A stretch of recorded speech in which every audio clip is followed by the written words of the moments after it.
পড়েছি, 2 মাস পূর্ণ হলো। আমাদের বিয়েটা লাভ ম্যারেজ, কিন্তু এখনো কেউ কাউকে কাছে নিয়ে একবারের জন্য। তে হচ্ছে আমার বিয়ে করার বউ। প্রেম করে বিয়ে করেছি তো কি হয়েছে? ওকে একটু সময় তো দেওয়া দরকার নিজেকে গুছিয়ে নেওয়ার জন্য। তাই ওকে এতদিন কাছে টানেনি।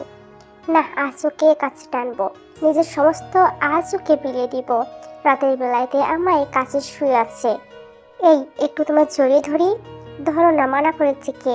আর আমি তো তোমারই বউ। আমি তাকে জড়িয়ে ধরলাম নিজের বাহু ধরে। তারপরে দেখে আদর করতে শুরু করি। কেউ আমার আচরণে সাড়া দিচ্ছে। কে হঠাৎ প্রশ্ন করলো, এই আমাদের বাবু কবে হবে গো? হবে তো, আল্লাহ দিন চাইবে। আচ্ছা। আমার বুকের সাথে লেপটে লেগে আছে, মনে হচ্ছে যেন একটা ছোট বাচ্চা। ওকে আদর করে ছেড়ে দিলাম। তারপর দুজনে ঘুমিয়ে পড়লাম, কেননা কাল সকালে আমাকে অফিসে যেতে হবে। আর না হয়তো দেরি হয়ে গেলে উঠতে পারবো না। তে এই তে, আর কত সময় লাগবে নাস্তা বানাতে? আমার অফিসে দেরি হয়ে যাচ্ছে তো। এই তো আর একটু 5 মিনিট সময় দাও না আমাকে। বুঝেছি, আজকে আমায় লেট করেই অফিসে যেতে হবে। এই না না, প্লিজ, রেডি হয়ে গেছে। তো তাড়াহুড়ো করে আমার জন্য নাস্তা বানিয়ে নিয়ে আসলো। নাস্তা করে তোর কপালে একটা ভালোবাসার ফটো শেখে দিয়ে অফিসে চলে গেলাম। আজকেও 5 মিনিট লেট হয়ে গেছে। তবে আমাকে কেউ এটা নিয়ে কথা শোনাবে এমন দুঃসাহস কারো নাই। কারণ এই আমি জীবনজগৎ একজন টপ বিজনেসম্যান। অফিসে এসে টিফিনে বসা মাত্রই আমার অ্যাসিস্ট্যান্ট এসে খবর দিল কিছু কাজের জন্য আমাকে বাইরে যেতে হবে। যাদের ওইখানে আমি পাঠিয়েছিলাম কাজটা শেষ করতে, সেটা নাকি কোনো কারণে আটকে আছে, কোনো প্রবলেম হয়েছে, তাই বাধ্য হয়ে আমাকেই যেতে হচ্ছে। সো আমি কোনো কিছু চিন্তা না করে বাসায় চলে আসলাম, কারণ সমস্ত কিছু গোছগাছ করতে হবে।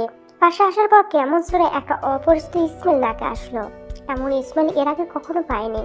আর তেও তো এমন ধরনের পারফিউম ব্যবহার করে না, আর আমি তো করি না। ধুর, যা হবার হোক। হয়তো বাইরের কারোর কাছ থেকে নাকে চলে এসেছে এই স্মেলটা। আন্দাজ না করে এগিয়ে গেলাম, এসে সমস্ত কিছু গোছানো শুরু করলাম, কারণ মাস খানিকের মতো বাড়ি থাকতে হবে।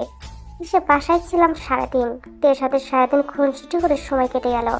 তের তো অনেক মন খারাপ। এ হাপ্পি, তোমার ছাড়া আমি একটা মাস থাকবো কিভাবে?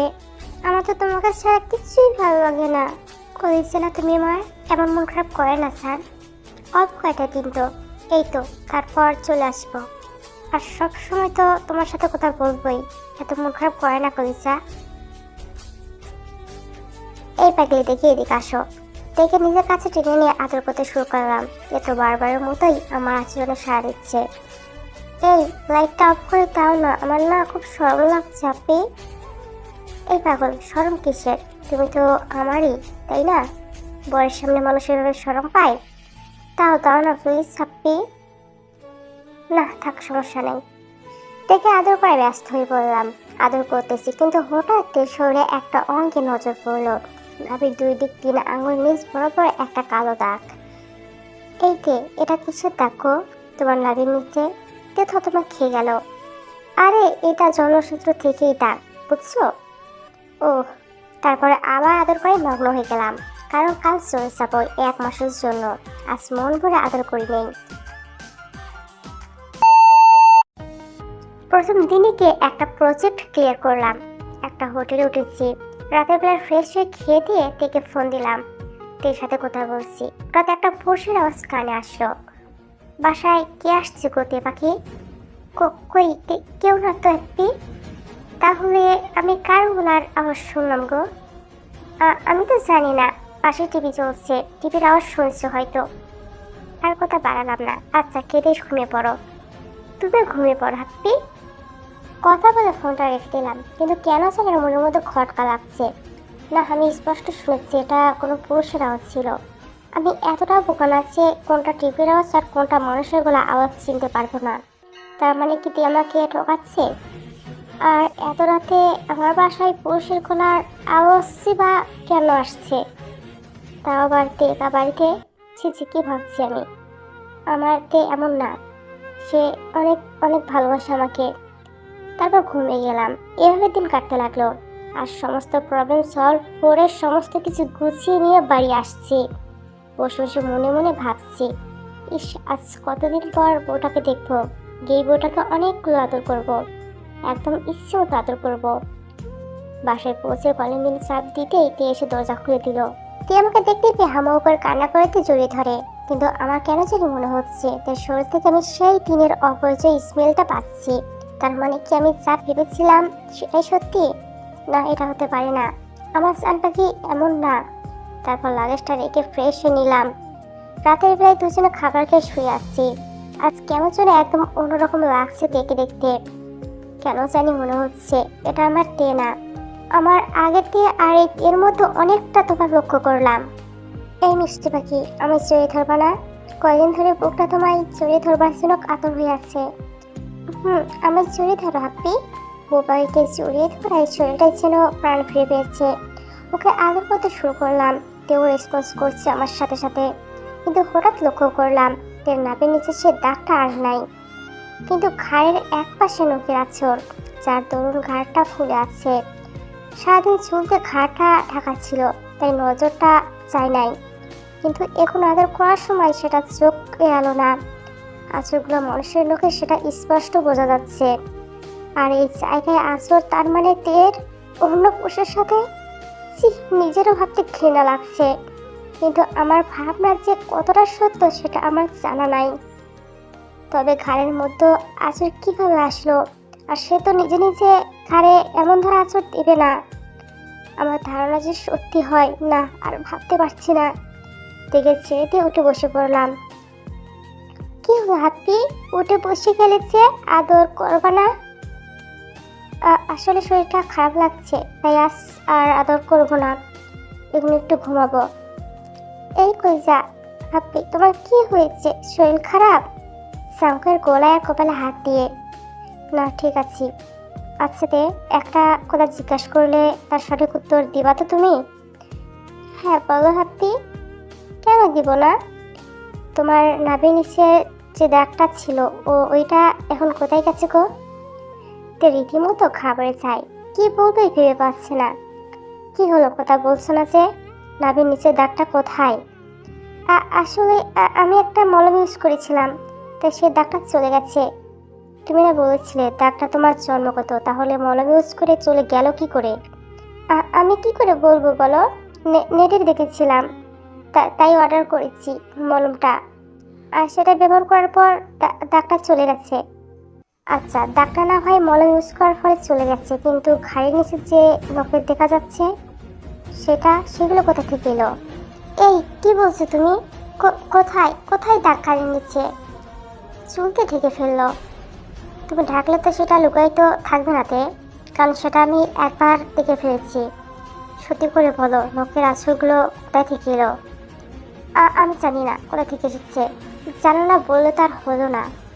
আঁচড়গুলো মানুষের, আর তার চেয়ে বড় কথা সেটা তোমার শরীরে। সেটা তুমি জানো না বললে তো হবে না তে। এই আমি জানি না বলছি না, ব্যাস জানি না। আর তুমি কি আমায় সন্দেহ করছো? সন্দেহ কেন করবো? তবে একটা জিনিস যেহেতু আমার চোখে পড়েছে, আর সেটা স্বামী হয়ে আমার জানার অধিকার আছে তে। এই তোর সমস্যা কি? হ্যাঁ, অনেকটা সময় ধরে দেখছি একটার পর একটা উল্টাপাল্টা প্রশ্ন করছিস। একবার বলেছি কানে চায় না তোর যে আমি জানি না? চাঙ্গুক তো ঘাবড়েছে তোর এমন ধরে কথাবার্তা শুনে। বিয়ে হয়েছে অব্দি বা রিলেশন সময় কখনো তে জাঙ্গুকের সাথে তুই করেনি, কিন্তু আজ এমন কি হলো যে এমন ধারা আচরণ করছে? আসলে কি আমার ধারণা সত্যি যেতে অন্য পুরুষের সাথে অবৈধ কাজে লিপ্ত হয়েছে, আর সেটা আমার কাছে ধরা খেয়ে যাবে বলে এমন ধারা করছে? না, এর শিকড় আমি টেনে হিচড়ে বের করবই। এর সাথে কথা না বলে নিজের মতো করে শুয়ে পড়লাম, কিন্তু মাথা থেকে এই ঘটনাটা কোনোভাবে বের হচ্ছে না। আর কেন সেই ঘুমটাও উদা হয়ে গিয়েছে। রাতের শেষ অংশ পড়াই তখন চোখটা লেগে এসেছে, তখনই আজানের ধুমড়ি কানে আসে। উঠে গিয়ে নামাজ পড়ে নিলাম, দেখে ডাকলাম না। নামাজ শেষ করে বারান্দায় গিয়ে দাঁড়িয়ে আছি। কিছু সময় পর হাতে করে চা নিয়ে আসে। এই নাও তোমার চা। আমি অবাক হয়ে তাকিয়ে আছি। এটা কি আসলে আমার তে? আমার কেমন যেন সন্দেহ হচ্ছে, কারণ তের সাথে যখন সম্পর্কে জড়িয়েছি তখন থেকে তে যদি কখনো রাগ করতো, তখন তার রাগ না ভাঙা পর্যন্ত সে আমার সাথে কোথাও বলতো না। কিন্তু আজ তার বিপরীত। তের হাত থেকে চাটা নিয়ে চুপচাপ খাওয়া শুরু করলাম। এই কি হয়েছে, চুপচাপ হয়ে আছো যে? কথা বলছো না কেন হাপ্পি? রাতের জন্য কি আমার উপরে রেগে আছো? না, রেগে নেই। এমনি ভালো লাগছে না কথা বলতে। হয়েছে, আমি জানি তো কেন ভালো লাগছে না। এই দেখি, এদিকে তাকাও তো। এদিকে তাকাতে সে আমার কপালে চুমুকে দিল। এই, এখন কি রেগে আছো আমার উপরে? দাঁড়াও, তোমার রাগ কমাচ্ছি বলেই আমার কোলের উপরে বসে পড়লো ছোট বাচ্চার মতো করে। যত সময় না পর্যন্ত আমাকে জড়িয়ে ধরে আদর করবে তত সময় পর্যন্ত আমি তোমার কোল থেকে নামবো না। এবার আর রাগ করে থাকতে পারলাম না। আমার ছোট্ট বউ পাখিটার বাচ্চাম দেখে ওকে শক্ত করে জড়িয়ে ধরলাম। এই পিচ্ছি, যাও, রাগ করি নাই, এবার নামো। কপালে একটা চুমু দিয়ে, এই আজ তুমি অফিসে যাবে না, বাসে থাকো, আমি আজ তোমার সমস্ত ফেভারিট খাবারগুলো রান্না করবো। আচ্ছা। তে রান্নাঘরের দিকে চলে গেল আর আমি বারান্দায় বসে আছি। একটু পর রান্নাঘরের দিকে গেলাম, গিয়ে দেখি তে রান্না করছে। দেখে আসলে বউ লাগছে, কারণ একটা মেয়ে যে বিয়ে হয়েছে তার রান্না বাড়া ধাঁচ দেখলে বোঝা যায়। লোভ সামলাতে পারলাম না, পিছনে গিয়ে দেখে জড়িয়ে ধরলাম।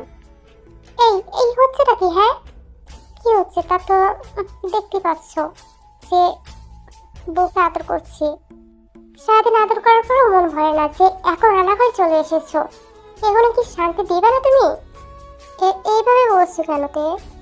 আগে তো রান্না করার সময় তোমাকে পিছনে কিছু না ধরলে একটা সঞ্চি করতে যে রান্না করবে না, কিন্তু এখন কেন মানা করছো? দেখো, এইসব একদম ভালো লাগছে না, এখন ছাড়ো আমায়। আর মানুষ সবসময় এক থাকে না, সময়ের সাথে সাথে মানুষ এবং তার অভ্যাস পরিবর্তিত হয়।